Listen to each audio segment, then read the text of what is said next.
Hello दोस्तों, the science concept 7 में आपका स्वागत है। आज के वीडियो में हम विज्ञान के कुछ ऐसे महत्वपूर्ण प्रश्न देखेंगे जो बार बार परीक्षाओं में पूछे जाते हैं। चलिए देखते हैं इनमें से कितने प्रश्नों का उत्तर आपको पहले से पता है। चलिए शुरू करते हैं प्रश्न नंबर पहले से। अगर आप हमारे चैनल पर नए हो तो पहले सब्सक्राइब कर लीजिए चैनल को। चलिए प्रश्न नंबर पहला, क्वेश्चन पहला है, निम्न में से किस ग्रंथि को मानव शरीर की जैविक घड़ी कहा जाता है? निम्न में से किस ग्रंथि को मानव शरीर की सबसे बड़ी जैविक ग्रंथि कहा जाता है? वो हो जाएगी पीनियल ग्रंथि। कौन सी हो जाएगी? पीनियल ग्रंथि। ऑप्शन बी करेक्ट रहेगा। चलिए नेक्स्ट देखते हैं। क्वेश्चन नंबर 2 है, किस वैज्ञानिक को फादर ऑफ टेक्सोनॉमी मतलब वर्गीकी का पिता कहा जाता है? वो हैं कैलोरस लीनियस। कौन हो जाएंगे? कैरोलस लीनियस हो जाएंगे। Option B correct. चलिए नेक्स्ट क्वेश्चन देखते हैं। क्वेश्चन नंबर 3, नेक्स्ट क्वेश्चन है, RH फैक्टर का नाम किस वैज्ञानिक के आधार पर रखा गया है? RH फैक्टर का जो नाम है किस वैज्ञानिक के आधार पर रखा गया है? वो है रिसस बंदर के आधार पर रखा गया है। ऑप्शन बी करेक्ट है। चलिए नेक्स्ट क्वेश्चन देखते हैं। क्वेश्चन नंबर 4, मांसपेशियों में किस अम्ल के जमा होने के कारण थकान महसूस होती है? मांसपेशियों में किस अम्ल के जमा होने के कारण थकान महसूस होती है? वो है लैक्टिक अम्ल जमा होने के कारण थकान महसूस होती है। चलिए नेक्स्ट क्वेश्चन देखते हैं। मानव शरीर में विल्सन रोग किस खनिज की अत्यधिक मात्रा के कारण होता है? वो होता है कॉपर की अधिकता के कारण, कॉपर या तांबा की अधिकता के कारण होता है। चलिए नेक्स्ट क्वेश्चन देखते हैं। क्वेश्चन नंबर 6 है, पौधों में फ्लोएम ऊतक का मुख्य कार्य क्या होता है? पौधों में फ्लोएम ऊतक का मुख्य कार्य होता है भोजन का परिवहन करना। ऑप्शन बी, इसमें ऑप्शन बी आएगा। चलिए नेक्स्ट क्वेश्चन। वीडियो पसंद आए तो वीडियो को लाइक भी कर दीजिएगा। चलिए नेक्स्ट क्वेश्चन देखते हैं। डीएनए के डबल हेलिक्स मॉडल की खोज किसने की थी? डीएनए के डबल हेलिक्स मॉडल की खोज की थी वाटसन और क्रिक ने। किसने की थी? वाटसन और क्रिक ने की थी। चलिए नेक्स्ट क्वेश्चन देखते हैं। फेफड़ों का ढकने वाली बाहरी झिल्ली को क्या कहा जाता है? फेफड़ों को ढकने वाली बाहरी झिल्ली को प्लूरा कहते हैं।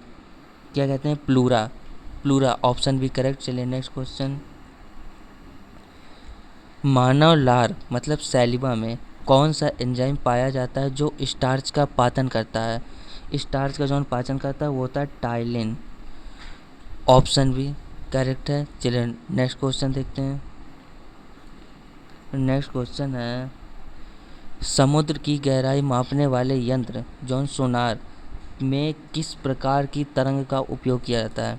देखो, समुद्र की गहराई मापने वाले यंत्र सोनार में किस प्रकार की तरंग का प्रयोग किया जाता है? वो होता है अल्ट्रासोनिक तरंगें होती हैं। कौन सी होती है? अल्ट्रासोनिक तरंगें। ऑप्शन बी आएगा इसमें। अल्ट्रासोनिक वेव्स कहते हैं इंग्लिश में। चलिए नेक्स्ट क्वेश्चन। नेक्स्ट क्वेश्चन है आपका, जब एक लिफ्ट अचानक ऊपर की ओर तेज़ी से जाती है तो व्यक्ति का आभासी वजन कैसा हो जाता है? बढ़ जाएगा।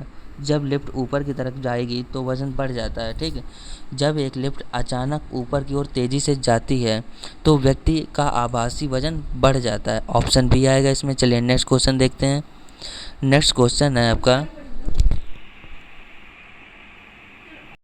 चलिए नेक्स्ट क्वेश्चन देखते हैं। ऑप्टिकल फाइबर प्रकाश के किस सिद्धांत पर काम करता है? देखिए, जो ऑप्टिकल फाइबर है वह प्रकाश के किस सिद्धांत ऑप्टिकल फाइबर प्रकाश के किस सिद्धांत पर काम करता है? ऑप्टिकल फाइबर पूर्ण आंतरिक परावर्तन पर कार्य करता है। ऑप्शन बी आएगा इसमें। टोटल इंटरनल रिफ्लेक्शन जिसे कहते हैं। ऑप्टिकल फाइबर प्रकाश के पूर्ण आंतरिक परावर्तन के सिद्धांत पर कार्य करता है। चलिए नेक्स्ट क्वेश्चन है, यदि किसी लोलक मतलब पेंडुलम की लंबाई 4 गुनी कर दी जाए तो उसके आवर्तकाल पर क्या असर होगा? यदि किसी लोलक की लंबाई 4 गुनी कर दी जाए तो उसके आवर्तकाल पर क्या असर होगा?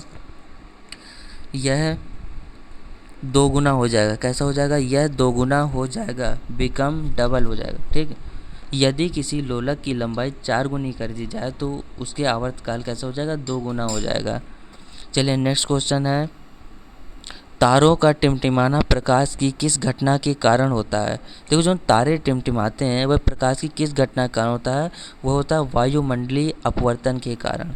कैसा होता है? वायुमंडलीय अपवर्तन के कारण होता है। ऑप्शन भी आएगा इसमें। इसे कहते हैं एटमॉस्फेरिक रिफ्लेक्शन।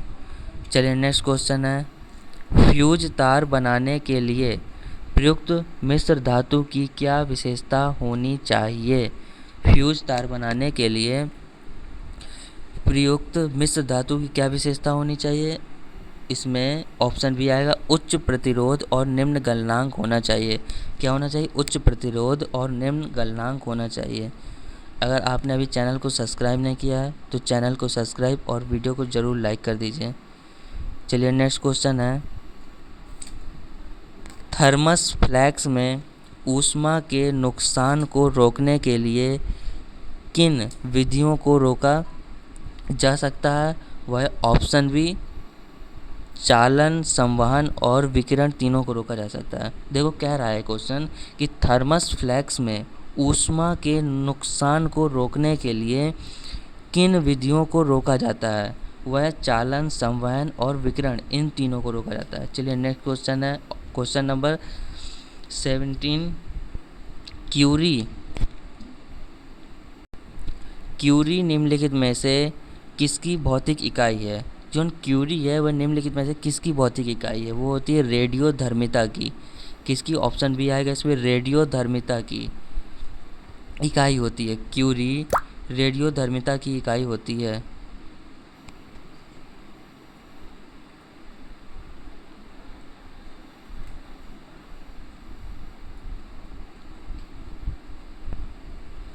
आधुनिक आवर्त सारणी में तत्वों को किस आधार पर व्यवस्थित किया जाता है? आधुनिक आवर्त सारणी है उसमें तत्वों को किस आधार पर वर्गीकृत किया जाता है? वह परमाणु क्रमांक के आधार पर वर्गीकृत किया जाता है। परमाणु क्रमांक, ऑप्शन भी आएगा। चलिए नेक्स्ट क्वेश्चन, चिप्स के पैकेटों में ऑक्सीकरण को रोकने के लिए कौन सी गैस भरी जाती है? नाइट्रोजन गैस भरते हैं। कौन सी गैस? Nitrogen gas. कह रहा है चिप्स के पैकेटों में ऑक्सीकरण को रोकने के लिए नाइट्रोजन गैस भरी जाती है। चलिए नेक्स्ट क्वेश्चन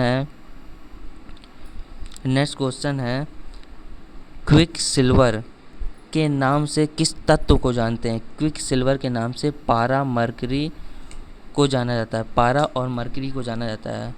इसका ऑप्शन बी करेक्ट है। चलिए नेक्स्ट क्वेश्चन है, एक्वारेजिया जिसे अम्लराज कहते हैं किन दो तत्वों का मिश्रण होता है? एक्वारेजिया किन दो तत्वों का मिश्रण होता है? ऑप्शन ए आएगा इसमें। ऑप्शन ए करेक्ट है, सांद्र HCl और सांद्र HNO3 का मिश्रण होता है। एक्वारेजिया किन दो अम्लों का मिश्रण होता है? सांद्र HCl और सांद्र HNO3 का मिश्रण होता है। चलिए नेक्स्ट क्वेश्चन, कृत्रिम वर्षा मतलब आर्टिफिशियल रेन कराने के लिए किस रसायन का उपयोग किया जाता है? ऑप्शन बी, सिल्वर आयोडाइड का उपयोग करते हैं। Silver iodide. कृत्रिम वर्षा कराने के लिए किस रसायन का उपयोग करते हैं? सिल्वर आयोडाइड का उपयोग करते हैं। चलिए नेक्स्ट क्वेश्चन देखते हैं। नेक्स्ट क्वेश्चन है, भोपाल गैस त्रासदी 1984 में किस जहरीली गैस का रिसाव हुआ था? किस जहरीली गैस का रिसाव हुआ था? मिथाइल आइसोसाइनाइड का रिसाव हुआ था। मिथाइल आइसोसाइनाइड का। भोपाल गैस त्रासदी में किस जहरीली गैस का रिसाव हुआ था? मिथाइल आइसोसाइनेट गैस का रिसाव हुआ था। चलिए नेक्स्ट क्वेश्चन है, CNG का मुख्य घटक कौन सा होता है? CNG का मुख्य घटक होती है मीथेन गैस। कौन सी होती है? मीथेन। CNG का जो मुख्य घटक है वो होता है मीथेन। चलिए नेक्स्ट क्वेश्चन, ये आपका होमवर्क रहेगा। क्वेश्चन है, परमाणु के नाभिक की खोज रदरफोर्ड ने किस प्रयोग द्वारा की थी? परमाणु के नाभिक की खोज रदरफोर्ड ने किस प्रयोग द्वारा की थी? इस क्वेश्चन को आप कमेंट में बताइएगा। ये क्वेश्चन है। परमाणु के नाभिक की खोज रदरफोर्ड ने किस प्रयोग द्वारा की थी? बीटा कण द्वारा, अल्फा कण द्वारा, या फिर गामा किरण, या फिर न्यूट्रॉन प्रक्रिया द्वारा। चलिए अगले वीडियो में मिलते हैं। अगर चैनल को सब्सक्राइब नहीं किया तो प्लीज़ चैनल को सब्सक्राइब कर लीजिए। धन्यवाद।